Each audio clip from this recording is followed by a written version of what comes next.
How's it going, guys? Hope you're doing well. Alright, so a pretty crazy situation has unfolded in the past couple of days that I've been keeping a tab on, ever since I saw it, because I really wanted to hear both sides of this before jumping into any conclusions. And I'm glad I did that because the whole story just completely turned around. Now, if you're out of the loop on what happened, basically a pretty big YouTuber by the name of Daniel Greene has been accused of sexual assault by another pretty big YouTuber by the name of Naomi King. The whole story is a mess, honestly, and it kinda sucks how it all unfolded because at the start of this, like, everyone sided with Naomi King and outed Daniel as this mega creep, and pretty much everyone just sided with her on this situation, which is sad. I hate how people, every time a situation like this unfolds, they don't want to hear the whole story and just immediately jump into conclusions and start like harassing the one being accused. Now I can kinda understand just a tiny bit why people jump to conclusions so early, because Daniel Greene did issue a cease and desist letter to Naomi, which was at around the time of when the alleged assault took place. In hindsight, from an outsider point of view, yeah, it did look like he was trying to suppress her, but that's not really what happened. Alright, so all this happened in 2023 on a trip to Vegas. They planned a trip where they would see each other. He posted a video a couple days ago saying that she was heavily under the influence of drugs when Daniel was sober. This video is no longer available, as she says it was taken down by YouTube, because in her latest video she says it's not really what happened. I find it pretty interesting that this video suddenly gets taken down by YouTube, like right after she completely changed the narrative. But okay, let's just give her the benefit of the doubt and say it was actually taken down by YouTube. Naomi also claimed that she reached out to Daniel's girlfriend and called him a lying piece of shit, which is pretty psycho thing to do. Like, these people are so twisted. She also showed some screenshots of a similar event that happened that Daniel allegedly did in 2016. I'm gonna spare you your ears and not show you the initial video she posted because it was a 30-minute video of her crying and making stuff up. The whole situation got pretty out of control. Like, Daniel got so much backlash, his Discord moderation turned on him, fantasy-related institutions like One Piece Podcast and Dragonmount were publicly condemning him, and authors like Brandon Sanderson unfollowed him on his Instagram. It's so sad how everyone jumped the gun on this situation and went straight to cancelling Daniel. I feel awful for him, because it really sucks having a mob with pitchforks bringing you down for something you didn't even do. Now, Naomi on her latest video pretty much just shifted her narrative, going from sexual assault to more of a relationship gone wrong. She admitted that this whole thing was pretty much just an affair and some weird fetish they had going on. Pretty much Daniel and Naomi agreed upon having this sugar baby, sugar daddy dynamic, where Daniel would pay for everything, including like paying for her trip, expenses, and just flat out giving her additional money on top. She said she got into bed naked and started talking money, and they both agreed upon it. She said, and I quote, "I will acknowledge that I did not fight him off." She made it clear that she regretted the encounter but did not resist at the time. Now, she just posted an apology video like a couple hours ago, and it's probably one of the worst apology videos I have ever seen in YouTube in a while. Like, honestly, it's up there with like James Charles's apology video. This is the 5th time I have tried recording an apology video,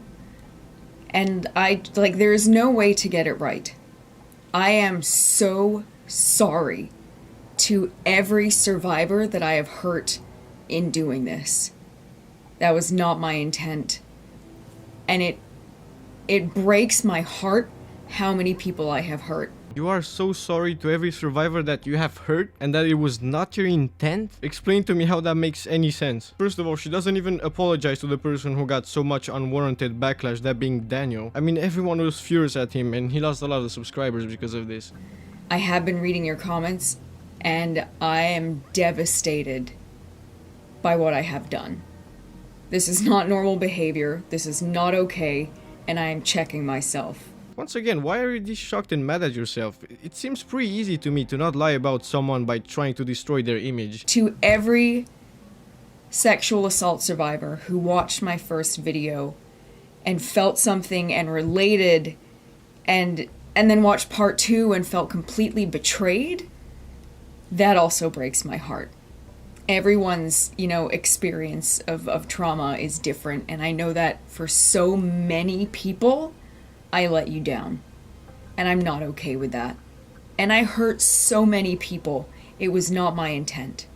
I genuinely thought I was doing something good. I thought I was protecting people, but clearly I was not. Once again, you genuinely thought you were doing something good by throwing false allegations at someone? How does that make any sense? I am not okay with my behavior. It's really gross. I agree with your comments, And I am going to take a step back and reflect. I don't like this version of me. Honestly, you should take a step back and never come back on YouTube, because you are clearly a narcissist and a compulsive liar that should not have a platform. So I'm going to put an end to this. I'm going to acknowledge my faults. You know, I stand by my trauma, but I do not stand by my behavior. I am so sorry. I apologize. I genuinely don't know what I was thinking. I don't want to blame mental illness.